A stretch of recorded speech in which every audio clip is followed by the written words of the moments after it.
Hello बच्चों, क्या हाल चाल? ठीक ठाक? कैसी है सेहत आप सबकी? अच्छे हैं, ठीक ठाक हैं आप लोग?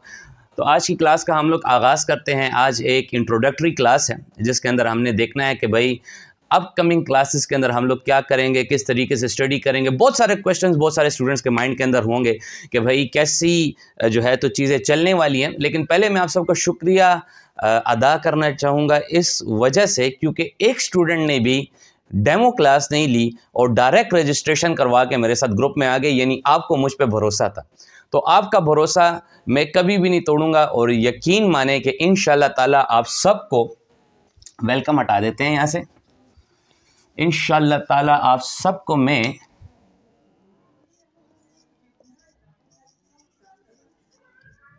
डॉक्टर बना के छोड़ूंगा। वसीला जो है मैं होऊंगा और बाकी अल्लाह फजल करेगा तो आप सारे क्या हो जाएंगे, इंशाल्लाह ताला डॉक्टर बन जाएंगे। तो हमारा मोटिव ये है कि हमने क्या करना है, हमने इस साल एमडी कैट को क्रैक करना है और डॉक्टर बनना है। तो भाई डॉक्टर बनने के लिए क्या है ना कि डॉक्टर बनने के लिए हमें सबसे पहले जानना होगा कि हमने करना क्या है। हमने एमडी कैट को क्लियर करना है। डॉक्टर बनने के लिए हमने क्या करना है भाई, हमने एमडी कैट को क्लियर करना है। और एमडी कैट को कैसे क्लियर करेंगे भाई, कैसे क्लियर करेंगे? एमडी कैट हम लोग बेसिकली होता है एफसी बेस्ड एग्जाम। उसके अंदर यानी हमने करना होता है क्या चीज़, फर्स्ट ईयर और सेकंड ईयर को कवर करना होता है। फर्स्ट ईयर की बुक्स प्लस सेकंड ईयर की बुक्स, यानी ये बुक्स अगर आप कवर करेंगे तो आपका एमडी कैट क्लियर हो जाएगा। इसके अंदर जितने भी कॉन्सेप्ट्स होते हैं फर्स्ट ईयर के अंदर, सेकंड ईयर के अंदर, वो सारे कॉन्सेप्ट सही डीपली बेसिस के ऊपर आपने क्या करने हैं, अंडरस्टैंड करने हैं और सही फील लेके टॉपिक्स को पढ़ना है। तो फिर जाकर आपका क्या हो जाता है, एमडी कैट क्लियर हो जाता है। अब देखो इसमें फायदा क्या है, बनना हमने है डॉक्टर। अब एक स्टूडेंट कहेगा भाई मैं तो डॉक्टर नहीं बनना चाहता, मुझे तो इंजीनियरिंग करनी है, मुझे तो बीडीएस करना है, मुझे तो एमसी में जाना है, या मुझे कुछ और करना है, कोई और एग्जाम्स देने। तो let me tell you very interesting thing that कि जितने भी एग्जाम्स होते हैं, जितने भी एग्जाम्स, वो फर्स्ट ईयर और सेकंड ईयर की नॉलेज के ऊपर बेस्ड एग्जाम होते हैं। यानी अगर आप एमडी कैट की प्रिपरेशन कर रहे हो, इट मींस दैट डॉक्टर बनने के लिए, इट मींस दैट आप फर्स्ट ईयर और सेकंड ईयर का कोर्स पढ़ोगे और फर्स्ट ईयर और सेकंड ईयर का कोर्स हर एक एग्जाम के अंदर आता है। लिहाजा एक पॉइंट तो हमारा यहां पर क्लियर हो गया। अब देखें कुछ और स्टूडेंट्स हैं जैसे कि फॉर एग्जांपल मैट्रिक के बाद वाले जो स्टूडेंट्स होते हैं जिन्होंने फर्स्ट ईयर की बुक पढ़नी है वो भी मेरे साथ कर लेंगे। इसी तरीके से फर्स्ट ईयर के बाद जो सेकंड ईयर में प्रमोट होने वाले स्टूडेंट्स हैं तो वो सेकंड ईयर की बुक मेरे साथ कवर कर लेंगे। यानी वो स्टूडेंट्स भी यहाँ पर क्या हो सकेंगे, फैसिलिटेट ईजिली हो सकेंगे। तो हम लोग क्या करने वाले हैं भाई, फर्स्ट ईयर और सेकंड ईयर की बुक्स यहाँ पर फिनिश करने वाले हैं with deep concepts. MDCAT हमेशा क्या देती है, एक सिलेबस देती है। हमने सिलेबस को फॉलो नहीं करना, हमने each and every topic word by word और डीपली तरीके के साथ हर एक चीज को कवर करना है। अच्छा, हैविंग सेड दैट, जैसा कि मैं बता रहा था कि लेट अस सपोज दैट एक स्टूडेंट कहता है कि भाई सर मैंने तो इंजीनियरिंग करनी है, मैंने तो इंजीनियरिंग करनी है। तो भाई इंजीनियरिंग से तुम्हें किसने रोका हुआ है, इंजीनियरिंग करो। अब इंजीनियरिंग के टेस्ट के अंदर अगर केमिस्ट्री से, चलो मैं केमिस्ट्री का बता रहा हूँ ना क्योंकि मैं केमिस्ट्री पढ़ाऊंगा आप लोगों को, आपको पता है। तो केमिस्ट्री के पोर्शन से जो भी चीजें आएंगी, तुमने मेरे साथ क्लास ली होगी तो इंशाल्लाह ताला तुम इजीली उसको क्या कर लोगे, क्रैक कर लोगे।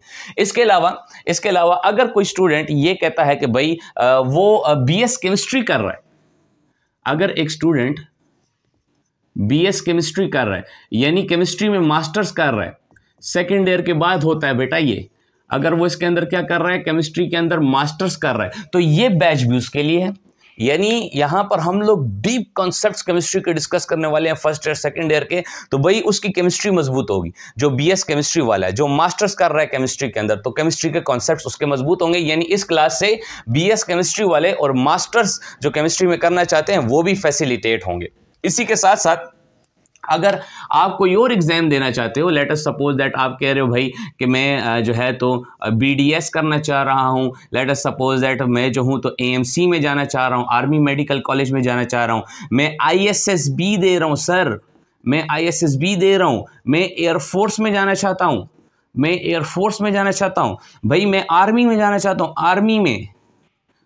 तो ये जितने भी सारे टेस्ट मैंने यहां पर लिखे हैं XYZ, ये जितने भी टेस्ट हैं सारे के सारे, भाई सब टेस्ट की मैं यहां पर बात कर रहा हूं, सारे के सारे जितने भी टेस्ट हैं जो आफ्टर एफएससी आप देने लगे हो, उन टेस्ट के अंदर केमिस्ट्री के पोर्शन से जो भी एमसीक्यूज आएगा इंशाल्लाह ताला यहां पर उसकी प्रिपरेशन हो रही है। तो आप समझ रहे हो बात को, खेल समझ रहे हो, गेम क्या चल रही है? गेम ये चल रही है कि भाई हमने बनना है डॉक्टर, हमारा ये मोटिव है, क्योंकि हमने एमडी कैट क्लियर करना है। और एमडी कैट में फर्स्ट ईयर और सेकंड ईयर की बुक्स होती हैं, और फर्स्ट ईयर और सेकंड ईयर की बुक्स के अंदर जितनी भी नॉलेज पड़ी हुई है ना, वो ये सारी की सारी चीजों को कवर करती है। इन शॉर्ट, अगर मैं आपको ये बताता चलूं कि आपने अगर एमडी कैट क्लियर करना है या कोई भी एग्जाम क्लियर करना है, केमिस्ट्री में खुद को मजबूत करना है, तो तुमने करना क्या है? तुम्हारी क्या होनी चाहिए? तुम्हारी केमिस्ट्री मजबूत होनी चाहिए। क्या होनी चाहिए बेटा? तुम्हारी केमिस्ट्री मजबूत होनी चाहिए, अनडाउटेडली बहुत मजबूत हो, कॉन्सेप्चुअल वाइज तुम बहुत स्ट्रांग हो, तब जाकर तुम्हारा एमडी कैट क्लियर होगा। लिहाजा हमने इस क्लास के अंदर क्या करना है? केमिस्ट्री को पकाना है। अब एक स्टूडेंट है बोलेगा सर जी मुझे तो बिल्कुल बेसिक समझ नहीं आते, मैं तो बिल्कुल बेसिक में कमज़ोर हूँ, मुझे तो पता नहीं कि हाइड्रोजन का सिंबल जो है वो H होता है कि O होता है। अगर इतने भी कमज़ोर हो ना तुम, तब भी ये क्लास तुम्हारे लिए। यानी इस क्लास के अंदर तुम केमिस्ट्री में जितने भी वीक हो, बेसिक से, बिल्कुल बेसिक से हम लोग टॉपिक को क्या करेंगे? स्टार्ट करेंगे, फिर थोड़ा मॉडरेट जाएंगे उसके अंदर, और फिर उसके बाद सही डीप कॉन्सेप्ट उसके अंदर क्या करेंगे? डिस्कस करेंगे। यही हमारा मोटिव है इस क्लास का। अच्छा, केमिस्ट्री के हवाले से मैं आपको बात बता रहा था कि केमिस्ट्री में करना क्या है बेटा, कि केमिस्ट्री हमने अपनी क्या करनी है? मजबूत करनी। अब कैसे मजबूत करनी है? लेट अस सपोज दैट, देखो ये चीजें नहीं चलेंगी भाई कि ये वाला एमसीक्यूज एमडी कैट के अंदर आएगा, ये वाला एमसीक्यूज एमडी कैट के अंदर आएगा। भाई मैं पेपर बना रहा नहीं, और जो तुम्हें कह रहे कि ये वाला एमडी कैट के अंदर आएगा वो भी झूठ कह रहा है, उसको पता ही नहीं है कौन सा आएगा। यानी तुम अपने कॉन्सेप्ट्स मजबूत करोगे। अभी एमडी कैट का पेपर आता है तो केमिस्ट्री के पोर्शन से मैं सारे एमसीक्यूज यूं कर लेता हूं। अब आप बोलोगे सर आप तो टीचर हैं। टीचर की बात नहीं है, मुझे केमिस्ट्री समझ आती है। बात समझ रहे हो? केमिस्ट्री यानी केमिस्ट्री में मजबूत होगे, केमिस्ट्री स्ट्रांग होगी। Let us suppose that Bohr क्या कहता है? ये तो सबने पढ़ा होगा, 9th क्लास में भी पढ़ा होगा कि बोहर कहता है MVR is equal to NH divided by 2 pi. ये कहता है कि नहीं कहता बोहर? बोहर क्या कहता है अपने एक पास्टुलेट में? MVR is equal to NH divided by 2 pi. ये एक बोहर का पास्टुलेट है। अब अगर मैं आपसे बोलूं कि बोहर ये कह रहा है, तो हम यूं क्यों नहीं लिख सकते? MVR is equal to 2 pi divided by NH। ऐसे लिखें तो गलत हो जाएगा। यानी 2 पाई नीचे आता है, ऊपर नहीं आता। क्यों? सवाल है ना, क्यों? अगर बोहर ने ऊपर लिखा होता तो तुम मान लेते कि हाँ भाई 2 पाई ऊपर आता है, NH नीचे आता है। लेकिन मैं अगर तुमसे क्रॉस क्वेश्चन पूछूं कि ये ऐसा क्यों नहीं है, ऐसा क्यों नहीं लिख सकता मैं इसको, अब आप बोलोगे नहीं नहीं वहां पे तो वैसा लिखा हुआ है। नहीं, मैं इसके पीछे कंसेप्ट क्या है मुझे ये बताओ कि ये ऊपर क्यों नहीं है, ये नीचे क्यों? This is called concept. यानी हमने क्या करना है? अपना कंसेप्ट क्लियर करना है। एक और पॉइंट अगर मैं आपको बताता चलूं कि लेट अस सपोज दैट, अगर आपसे पूछा जाए, ये तो आप सबको पता है ना कि ये क्या है भाई? ये है कार्बोक्सिलिक एसिड। कार्बोक्सिलिक एसिड, और ये मेरे पास क्या है? ये हमारे पास है अमाइड ग्रुप है, NH2 को क्या कहते हैं? अमाइड। अच्छा, ये क्या है? ये एसिड है, ठीक है। क्यों? एसिड क्या काम करता है? हाइड्रोजन को लॉस कर देता है। अब मैं आपको केमिस्ट्री सिखा रहा नहीं हूं, ऐसे ही बेसिक एक टर्म बताता हूं। एसिड क्या करता है? हर वो चीज जो हाइड्रोजन को लॉस करे वो क्या होती है? एसिड। तो कार्बोक्सिलिक एसिड क्या है? एक एसिड है, क्योंकि ये हाइड्रोजन को यहां से क्या कर देता है? लॉस कर देता है। अब ये जब हाइड्रोजन को लॉस करता है तो ये एज अ बेस काम करता है, क्योंकि अमाइड ग्रुप बेस होती है, क्योंकि इसके पास क्या है? यहां पर लोन पेयर है। लेकिन अगर इन दोनों के दरमियान बॉन्ड बन जाए, इन दोनों के दरमियान अगर बॉन्ड बन जाए तो बॉन्ड कुछ ऐसा बनता है, carbon double bond oxygen NH2 साथ कार्बन और ये डबल बॉन्ड। अब आप देख रहे हो कि ये जो कार्बोक्सिलिक एसिड का एसिड है, यहां से इसने H नहीं, यहां से ये पूरा OH गायब है। OH गायब है और OH की जगह क्या आकर अटैच हो चुका है? ये OH की जगह आकर यहां पर NH2 अटैच हो चुका है इसके साथ। कैसे हो चुका है उसको छोड़ो, ऐसे ही मैं बता रहा हूं कि देखो इसके साथ ही NH2 आकर यहां पर क्या हो चुका है? अटैच हो चुका है। और ऐसे बॉन्ड को हम लोग क्या कहते हैं? ऐसे बॉन्ड को बेटा हम लोग कहते हैं पेप्टाइड बॉन्ड। बायो में पढ़ा होगा है, कहां पढ़ा हुआ है? बायो में पढ़ा है। बायो में पढ़ा है किस चीज के बारे में भाई? पेप्टाइड बॉन्ड के बारे में, कि इस चीज को हम लोग क्या कहते हैं भाई? इस चीज को हम लोग कहते हैं peptide bond. Carbon double bond oxygen साथ NH2 फिर आगे कार्बन। तो अब देखो इस पेप्टाइड बॉन्ड के अंदर पेप्टाइड बॉन्ड बनता कैसे है? इन दोनों चीजों से बनता है। इसका काम क्या है? हाइड्रोजन लॉस करे, लेकिन इसने तो हाइड्रोजन लॉस नहीं किया, इसने तो OH को लॉस कर दिए। OH को लॉस कर दिया, OH यहां से गायब हो गया। और OH कौन लॉस करता है? OH तो भाई बेस लॉस करती है। OH कौन लॉस करता है? OH तो बेस लॉस करती है। ये तो एसिड है, ये OH क्यों लॉस कर रहा है? ये तो H लॉस करे ना, और फिर जाकर ये बॉन्ड कैसे बना? कंफ्यूजन यहां पर आ जाता है। कॉन्सेप्ट यानी आपका क्या होना चाहिए बेटा, आप लोगों का कंसेप्ट जो है तो क्लियर होना चाहिए। That's what I am talking about, कि भाई हमने करना क्या है एक्चुअली इस क्लास के अंदर, कि हमने अपनी केमिस्ट्री को मजबूत करना है, केमिस्ट्री को हमने लेके चलना है। केमिस्ट्री सारी चीज़ें कहाँ घूम रही हैं भाई? सारी चीज़ें इस चीज़ के गिर्द घूम रही हैं, सारी चीज़ें केमिस्ट्री के गिर्द घूम रही हैं। यानी केमिस्ट्री जितनी ज़्यादा तुम्हारी वक्त के साथ साथ इंक्रीज होती जाएगी, स्ट्रांग होती जाएगी, उतने ज़्यादा तुम्हारे चांसेस है कि तुम टेस्ट को क्या कर दोगे भाई, क्रैक कर दोगे। समझे कि नहीं? तो इस तरीके से हम लोग क्या करने वाले हैं, स्टडी करने वाले हैं। अब ज़रा मैं देखूं जाकर वहाँ पे कि किसी का कोई मैसेज तो नहीं आया। अब बात कर लेते हैं भाई एग्जाम्स के पॉइंट ऑफ व्यू से। एग्जाम्स का क्या पॉइंट ऑफ व्यू है भाई, कि स्टूडेंट्स के एग्जाम्स चल रहे हैं भाई, स्टूडेंट्स के क्या चल रहे हैं, एग्जाम्स चल रहे हैं। स्टूडेंट कह रहे हैं भाई हमारा एग्जाम है और तुम बीच में क्लासें ले आए हो, क्लासें एग्जाम के बाद में रखो। सारे के सारे प्रोविंसेस के अंदर क्लासें एग्जाम्स हो रहे हैं भाई। किस किस प्रोविंस के अंदर एग्जाम हो रहे हैं? KPK में एग्जाम हो रहे हैं, ठीक है। इसके अलावा सिंध में एग्जाम हो रहे हैं, सिंध में एग्जाम है। इसी के साथ साथ और कहाँ पे एग्जाम है भाई?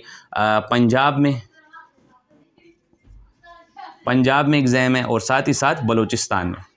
यानी सारे पाकिस्तान में इस वक्त क्या चल रहा है भाई, एग्जाम का माहौल चल रहा है, और उसके अंदर आपके टीचर ने क्या काम कर दिया है, क्लासें अनाउंस कर दी। चलें इस चीज़ को टैकल करते हैं। देखें अगर मैं KP की बात बताऊं ना आपको, KP की, तो यहाँ पर अभी मैट्रिक का एग्जाम भी नहीं हुआ। मैट्रिक का एग्जाम क्या है भाई, होने वाला है। फिर इसके बाद FSC का एग्जाम होगा। इसी तरीके से सिंध में भी अभी सेकेंड ईयर के जो हैं तो फर्स्ट ईयर के एग्जाम जो है स्टार्ट होने वाले हैं, बस हो गई हैं, कुछ दिनों के बाद स्टार्ट है। तो सिंध के अंदर भी एग्जाम जो है तो स्टार्ट है। एग्जाम के अंदर हम लोग 3-3 घंटों की क्लासेस नहीं रख सकते। ऑब्वियसली बोर्ड का एग्जाम है, कोई प्री बोर्ड या डिटेंशन का, कॉलेज के अंदर का या स्कूलों के अंदर का एग्जाम नहीं है। पूरा किसका एग्जाम है भाई, पूरा बोर्ड का एग्जाम है। तो बोर्ड का एग्जाम तो बड़ा इंपॉर्टेंट होता है। तो मेरा आप लोगों के साथ मशवरा क्या है कि मैं आपको ये पहले तो मैं आपको ये बताने लगूं कि ये जो KP बोर्ड है ना, KP board, Sindh board, Sindh के मेरे बहुत सारे स्टूडेंट्स अक्सर पूछते रहते हैं, पंजाब, बलूचिस्तान, इन सब बोर्ड्स के अंदर ये सारे बोर्ड्स कवर होंगे बेटा। यानी हम लोग शुरू क्या करने वाले हैं, हम लोग स्टार्ट करने वाले हैं किस चीज़ से, फर्स्ट ईयर से। यानी हमारी जो मंडे वाले दिन क्लास स्टार्ट होगी वो किसकी होगी, फर्स्ट ईयर की क्लास होगी। और फर्स्ट ईयर के अंदर हम लोग क्या कवर करने वाले हैं, सबसे पहले स्टेकोमेट्री चैप्टर से स्टार्ट करने वाले हैं। कहाँ से स्टार्ट करने वाले हैं, पहले चैप्टर से स्टार्ट करने वाले, स्टेकोमेट्री से। अक्सर स्टूडेंट मुझे कह रहे हैं कि भाई हमारा जो है सेकंड ईयर का एग्जाम बड़ा करीब है, सेकंड ईयर की बुक को स्टार्ट कर दो ताकि सेकंड ईयर की बुक जो है ख़त्म हो जाए। ऐसा नहीं है। देखो जल्दी का काम किसका होता है, शैतान का होता है। हमने करना है आराम से, आहिस्ता आहिस्ता चीज़ों को लेके चलना है। आहिस्ता आहिस्ता तुम्हारी केमिस्ट्री मजबूत होगी, अचानक नहीं होगी। और रही सवाल बोर्ड की, तो बोर्ड फिर ये नहीं है कि तुम्हारा 1 महीने के बाद एग्जाम है, 15 दिन के बाद एग्जाम है और अचानक से मैं तुम्हें पूरी किताब करा दूंगा और अचानक से तुम बोर्ड को टॉप कर लो। बोर्ड इस तरह नहीं है। वो तुम्हारी अपनी प्रिपरेशन उसके लिए होगी, तुम्हारी अपनी मेमोराइजेशन उसके लिए होगी, तो वो चीज़ें तुम खुद ही देख लो। लेकिन हम लोगों ने यहाँ पर डॉक्टर बनना है, MD-CAT के लिए चीज़ों को क्लियर करना है। तो हम लोग क्या काम करेंगे कि पहले फर्स्ट ईयर को स्टार्ट करेंगे, सेकंड ईयर को हम लोग स्टार्ट नहीं करने वाले। इतनी जल्दी बुक्स ख़त्म होती भी नहीं, आहिस्ता आहिस्ता होंगी। पहले हम लोग फर्स्ट ईयर को स्टार्ट करेंगे, स्टेकोमेट्री चैप्टर उसके अंदर करेंगे इंशाल्लाह ताला हम लोग, और स्टेकोमेट्री चैप्टर को वर्ड बाय वर्ड, स्टेकोमेट्री चैप्टर से रिलेटेड KP में, सिंध में, पंजाब में, बलूचिस्तान में, फेडरल बोर्ड में, O लेवल्स में, A लेवल्स में, IIT JEE मेंस में, जो चीज़ें मैंने यहाँ पर नहीं लिखी, जितनी भी कलेक्टिव वर्क है ना, वो सारा का सारा मटेरियल तुम्हें यहाँ पे मिल जाएगा। कंटेंट तुम यहाँ पर इंशाल्लाह ताला मेरा देखोगे, पूरे पाकिस्तान को चैलेंज मैं यहाँ पर करने के लिए तैयार हूँ कि मेरा ये कंटेंट देख लेना, बिल्कुल फ्री ऑफ कॉस्ट तुम्हें वो वाला कंटेंट मिलेगा जो बाहर अकेडमीज में 60-60 हज़ार रुपये लोग देते हैं, और वो कंटेंट वहाँ से लोग लेते हैं। कितने देते हैं बेटा, 60-60 हज़ार रुपये देते हैं भाई। हज़ारों की गेमें चल रही हैं यहाँ पर। वो सारी चीज़ें इंशाल्लाह कंटेंट आपको देखेंगे, आपको इंशाल्लाह उनसे बेहतर होगा, उनसे कम नहीं होगा। जो स्टूडेंट्स भी अकेडमीज कर रहे होंगे ना, वो जब मेरा टॉपिक यहाँ पे देखेंगे ना, तो बस उनसे जाके पूछ लेना या उनका रजिस्टर देख लेना कि कोई भी XYZ टीचर है जो कि बड़ा पहुंचा हुआ है, उसने वो टॉपिक कैसे कराया है और मैंने वो टॉपिक कैसे कराया है। इंशाल्लाह ताला तुम लोगों को उसमें ज़मीन आसमान का फ़र्क नज़र आ जाएगा। तो ये चीज़ की टेंशन मत लो कि आप बलूचिस्तान से हो, पंजाब से हो, ठीक है, इस चीज़ की टेंशन बिल्कुल नहीं लेनी। हम लोग टॉपिक करेंगे इन सारे बोर्ड से इस तरह चूज़ के। मैंने आपको क्या बताया, फेडरल, ठीक है, IIT जे मेंस वाली जो बुक्स है मेरे पास, मतलब सब कुछ जितना भी नॉलेज है ना वो सारा मिक्सअप होकर उस टॉपिक के ऊपर आपको इंशाल्लाह ताला डेली मिला करेगा। और ऑनलाइन क्लास के साथ साथ यही क्लास देखो साथ दूसरे कैमरे के ऊपर रिकॉर्ड हो रही है, तो ये रिकॉर्डेड फॉर्म में भी आपको ग्रुप के अंदर मैं क्लास क्या कर दिया करूंगा, सेंड कर दिया करूंगा। अच्छा, अब चल रहे हैं एग्जाम। तो एग्जाम के अंदर हम लोग क्या करने वाले हैं भाई, एग्जाम के अंदर हम लोग लेने वाले हैं क्या करने वाले हैं, एग्जाम के अंदर हम लोग लेने वाले हैं only chemistry class, only chemistry class for 1 hour. यानी एक बच्चे का अगर बोर्ड का एग्जाम चल रहा है तो वो तो सारा अपनी प्रिपरेशन कर रहा होगा, तो वो मेरी क्लास कैसे लेगा। तो इस तरीके से 7:30 से लेकर 8:30 तक, यानी 1 घंटा तो दिन में वो मेरे लिए निकाल सकता है ना। तो 1 घंटा मुझे वो देगा और मैं उसको क्या सिखाऊंगा, ओनली केमिस्ट्री सिखाऊंगा। अपने साथ तुमने रजिस्टर लेके बैठ जाना है, जो पॉइंट्स मैं यहाँ पर तुम्हें सिखा रहा हूँ वो साथ साथ तुमने क्या करने हैं, नोट करने हैं। इस तरीके से चीज़ों को तुमने क्या करना है, लेके चलना है। और बाकी क्लासें अभी हम लोग स्टार्ट नहीं कर सकते, उसके पीछे रीज़न है, उसके पीछे रीजन है, बड़ा रीजन है एग्जाम्स। क्या रीजन है भाई, बड़ा रीजन है उसके पीछे एग्जाम्स का। यानी एग्जाम्स का जरा माहौल ठंडा हो जाए, 1-1.5 महीने की बात है, ठीक है कि नहीं, सारे एग्जाम्स का माहौल जरा ठंडा हो जाएगा, फिर हम लोग पीक देंगे और भी ज्यादा। केमिस्ट्री फिर 2-2 घंटे पढ़ाऊंगा, बेगम रहो। अभी 1 घंटा पढ़ाऊंगा, अभी 1 घंटा पढ़ाऊंगा, फिर केमिस्ट्री 2-2 घंटे पढ़ाऊंगा, फिर मेरे साथ फिर तुम बोलोगे कि सर ये तो भाई बस मज़ा ही आ जाएगा। बस मैं तुम्हें क्या बताऊं, अब मैं तो बहुत एक्साइटेड हूं और तुम भी इसी तरीके से बहुत ज़्यादा एक्साइटेड हो जाओ, क्योंकि एक्साइटेड होगे तो डॉक्टर बनोगे, वरना इस तरह का मसला नहीं है, ठीक है। अच्छा, तो एग्जाम जो है इस वजह से हम लोग यहाँ पर 1 घंटे की रोज़ाना क्लास लिया करेंगे और केमिस्ट्री इस तरीके से हम लोग आहिस्ता आहिस्ता लेके चलेंगे कि ताकि केमिस्ट्री तो कवर हो जाए ना यार। और बाकी अगर कोई स्टूडेंट जो है क्लास नहीं ले पाता तो रिकॉर्डेड फॉर्म में उसके पास मौजूद होंगी। लिहाजा इसलिए मैं कह रहा था कि रजिस्ट्रेशन हमारी सितंबर तक ऑन रहेगी। हर एक स्टूडेंट, मेरा जो टिकटॉक का स्टूडेंट है, जितने भी स्टूडेंट्स हैं, आप अपने दोस्तों को भी बोलें, सब अपने दोस्तों को बोलें, जो भी आपके साथ फ्रेंड्स हैं, कि वो रजिस्ट्रेशन करवाएं, रजिस्ट्रेशन जल्दी से करवा लें, क्योंकि क्लासें साथ साथ देखो वो हो रही हैं और वो साथ साथ तुम्हें मिलती जाएंगी। ग्रुप के अंदर वो क्लासें तुम्हारे पास मिलती जाएंगी, तुम उनको अपने पास सेव रख सकते हो, वो कहीं और पर नहीं होंगी, जस्ट ग्रुप में होंगी। ग्रुप के अंदर वो क्लासेस तुम्हें मिलती जाएंगी और वो अपने पास तुमने क्या रखनी है, सेव रखनी है। चलें अब डिस्कस करते हैं कुछ और चीज़ें अबाउट MD कैट, कुछ स्कोर्स से रिलेटेड डिस्कस कर लेते हैं कि भाई स्कोर कितना होना चाहिए आपका, ठीक है, स्टूडेंट्स कितने होते हैं भाई। तो देखें, आप अगर स्कोर करते हैं MD कैट के एग्जाम में, आपके पास होते हैं भाई कितने MCQs, आपके पास होते हैं 200 MCQs। 200 में से अगर आप 190 प्लस कर जाते हो, 190 plus, 190 and above plus MCQs अगर आप ठीक कर जाते हो तो आपका एडमिशन तो कंफर्म ही कंफर्म है। आप तो मेडिकल कॉलेज में जा सकते हो, गवर्नमेंट वाली, और प्राइवेट तो छोड़ ही दो, भूल जाओ, गवर्नमेंट वाली किसी भी मेडिकल कॉलेज के अंदर आपका एडमिशन हो जाएगा। और स्टूडेंट्स होते हैं भाई यहाँ पर 2 से लेकर 8, इतने स्टूडेंट्स होते हैं 2 से लेकर 8 तक, जो कि 190 प्लस का मार्कअप क्या करते हैं, अचीव करते हैं। 8 भी मैंने ज़्यादा कह दिया है, 2 से लेकर इसको 4 तक कर दो। ये मैं जनरल बता रहा हूँ, जनरल आपको बता रहा हूँ कि भाई MD कैट एग्जाम हर साल जो होता है तो उसके अंदर 190 प्लस जो करते हैं वो 2 से लेकर 4 स्टूडेंट तक होते हैं। इसी तरीके से अगर स्कोर आपका होता है 180 से लेकर 190 तक, तो इसके दरमियान स्टूडेंट्स होते हैं भाई 150 से लेकर, लेट अस सपोज दैट 300 तक स्टूडेंट होते हैं। 150 से लेकर 300 तक स्टूडेंट जो हैं 180 से 190 के दरमियान मौजूद होते हैं।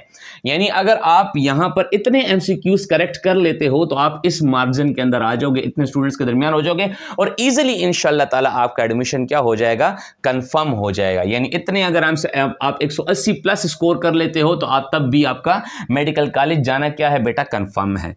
लेकिन अगर आपके मार्क्स हैं 160 से लेकर 180 तक, तो भाई इसके दरमियान पर स्टूडेंट्स होते हैं तकरीबन 2000 से लेकर 6000 तक।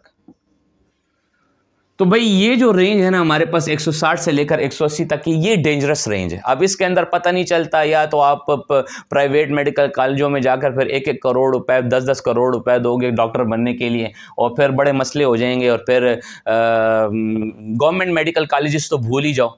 ठीक है, तो भाई ये सारी चीज़ें जो है ना, ये मैं सारे प्रोविंसेस का बता रहा हूँ, सारे प्रोविंसेस का, केपी का, पंजाब का, सिंध का, यही हाल होता है। इसी तरीके से चीज़ें चल रही होती है। इसके कमोबेश, इसके आगे पीछे चीज़ें क्या होती हैं, चल रही होती हैं। अच्छा, अब आप MD-CAT के एग्जाम में ये देखो कि आपने करना क्या होता है कि आपके पास जो परसेंटेज होती है, यानी आपका स्कोर देखकर आपका एग्रीगेट बनाया जाता है। तो एग्रीगेट बनाने के लिए मैं आपको बताता चलूँ कि जो MD-CAT का एग्जाम है, यानी अगर मैं एग्जाम को लेकर चलूँ, तो MD-CAT के एग्ज़ाम को लेकर चलूँ तो 50% जो है, तो आपके पास MD-CAT एग्ज़ाम की परसेंटेज होती है। इसी तरीके से FSC के जो मार्क्स होते हैं ना, FSC के, उसकी भी परसेंटेज कितनी होती है, 40% होती है। और इसी तरीके से मैट्रिक हो गया या कुछ और XYZ हो गया, ठीक है, या I am not sure that, तो इसकी 10% कर देते हैं। ठीक है, तो ये आपके पास क्या हो गया, टोटल 100% हो गया। तो यानी कंफर्ट जोन क्या है हमारे पास, अगर मैं कंफर्ट जोन बनाना चाहूं, मैं ये कहना चाहूं यार कि कंफर्ट जोन हमारे पास क्या होगा, तो उसमें मैं ये बोलूंगा कंफर्ट जोन, कि भाई कंफर्ट जोन हमारे पास क्या है। कंफर्ट जोन है हमारे पास कि आपने MD-CAT के अंदर कितने मार्क्स लिए हों, 180 प्लस मार्क्स लिए हों, एग्जाम के अंदर 180 प्लस मार्क्स। FSC में आपके कितने परसेंट मार्क्स हों, 100,000 मार्क्स हों, 1000 एंड अबव मार्क्स हों।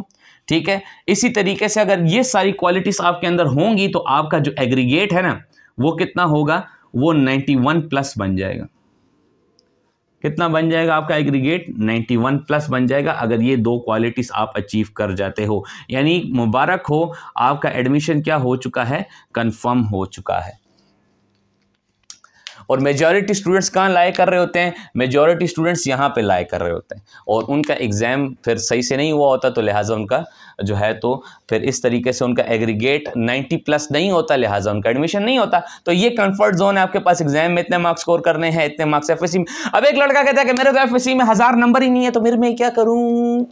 अगर एक लड़के के 1000 नंबर नहीं है, उसके नंबर है लेट अस सपोज दैट 900, या उसके नंबर है लेट अस सपोज दैट 800, ठीक है कि नहीं, 800 नंबर वाले के, चलो 850 या 800 वाले के नंबर वाले को डिस्कस करता हूँ, बोलेगा सर मैं तो MD-CAT का एग्जाम देता ही नहीं हूँ, तो ये तो बड़ा किस्सा हो जाएगा। लेकिन मैं आपको यहाँ पर बताता चलूँ कि देखो 40% आपके पास FSC है, 50% तो आपके पास MD-CAT है ना। एक लड़का कह रहा है कि भाई 1200 मार्क्स है, खैर है, मैं आपको पुराने तर्ज पे समझा रहा हूँ, 1200 मार्क्स है तो आप 1100 कर लो यार, 1100 कर लो, 1150 कर लो, ठीक है कि नहीं। मैं पुराने तर्ज पे आपको समझा रहा हूँ, एक ही बात, मतलब मैं ये तो एग्जैक्ट फिगर्स नहीं बता रहा, ये मैं आपको एक बता रहा हूँ यार, आपका एक माइंड मेकअप कर रहा हूँ कि किस तरीके से आपने चीज़ों को लेके चलना है। तो आपके marks let us suppose that 800 हैं, क्या है भाई आपके मार्क्स 850 हैं, लेट अस सपोज दैट आपके मार्क्स हैं कितने, यहाँ पर आपके मार्क्स हैं 850, तो तब क्या होगा, 850 प्लस है या 900 है।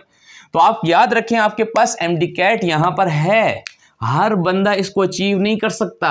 देखो 190 प्लस में कितने स्टूडेंट्स पढ़े हुए हैं, कम स्टूडेंट्स हैं, 180 से 190 के दरमियान भी कम स्टूडेंट्स हैं, बड़े कम स्टूडेंट्स हैं। तो अगर आप यहाँ पर कमाल कर जाते हो, यानी आप MCQs को ज़्यादा करेक्ट कर जाते हो, अगर एक लड़के के 1000 मार्क्स हैं या 1100 मार्क्स हैं, जितने भी हैं वटेवर, उसने MCQs को करेक्ट किया है, let us suppose that 175 MCQs को उसने करेक्ट किया है, और आप 185 करेक्ट कर जाते हो, यानी आप 1000 वाला जो मार्क्स वाला जो लड़का है 1100 मार्क्स वाला, और आपके 850 हैं, तो आप अगर 7 से 8 MCQs उससे ज्यादा करेक्ट कर जाते हो ना, तो आप उसको बीट कर जाओगे। तो टेंशन नहीं लेनी, बात समझ आ रही है क्या कहना चाह रहा हूं। यानी अगर आप MCQs क्या करते हो, 8-10 दाने उससे ज्यादा क्या कर जाते हो, करेक्ट कर जाते हो, तो फिर क्या होगा, फिर आपका एडमिशन कंफर्म हो जाएगा। तो ये सारे लांझे हैं बेटा, लेकिन इन लांझों से बचने के लिए एक ट्रिक है मेरे पास, और वो ट्रिक क्या है, वो ट्रिक ये है कि तुम खुद डॉक्टर बन सकते हो। कैसे बन सकते हो, सेल्फ स्टडी के साथ। यानी यहाँ पर मैं आपको जो चीज़ें सिखाऊंगा, फिर आपने करनी क्या है, आपने करनी है सेल्फ स्टडी। तो जब आप सेल्फ स्टडी इंशाल्लाह ताला करोगे, तो फिर उसके बाद क्या होगा कि सेल्फ स्टडी करने के बाद इंशाल्लाह ताला आप डॉक्टर बन जाओगे, ठीक है कि नहीं। तो ये सारी चीज़ों को क्या करना होता है, हमने लेके चलना होता है। एनी हाउ, ये हमारी आज की क्या थी भाई, पहली क्लास थी और इसके अंदर हमने डिस्कस किया कि हम लोग कैसे चीज़ों को लेके चलेंगे। कल संडे का दिन है, सारे लोग रजिस्ट्रेशन करवा सकते हो ताकि आप लोग जो हैं तो इसके अंदर जितने भी आपके फ्रेंड्स हैं, लोग हैं और स्टूडेंट्स हैं, उनको बुलाएं ताकि वो रजिस्ट्रेशन करवाएं। ज़्यादा से ज़्यादा रजिस्ट्रेशन सो इंशाल्लाह 1000 रुपीज़ रजिस्ट्रेशन के हैं, सबको बता दें। और ये सारी फैसिलिटीज़ इंशाल्लाह ताला आपको वहाँ पर क्या होंगी, मिलेंगी। आप ये सारी फैसिलिटीज़ को क्या करोगे, अवेल करोगे। अच्छा, तो ये मैंने आज इंट्रोडक्टरी क्लास के अंदर आपको बताया कि किस तरह चीज़ें को हम लोग लेके चलेंगे इंशाल्लाह ताला। 7:30 से 8:30 के दरमियान इंशाल्लाह हमारी क्लास हुआ करेगी। हैविंग सेड दैट, मैं आपको ये बताना चाहूँगा कि ये क्लास भी जो रिकॉर्ड हो चुकी है ये भी आपको मिल जाएगी। इस तरीके से और क्लासेस भी आपको मिलेंगी। और फिर इंशाल्लाह मंडे को मिलते हैं, क्योंकि कल संडे है। पूरे हफ्ते में जस्ट संडे की छुट्टी हुआ करेगी और मंडे को इंशाल्लाह ताला हम लोग मंडे से स्टेकोमेट्री यानी फर्स्ट ईयर का चैप्टर स्टार्ट करने वाले हैं। तो तब तक के लिए अपना ख्याल रखिएगा। अल्लाह हाफिज़।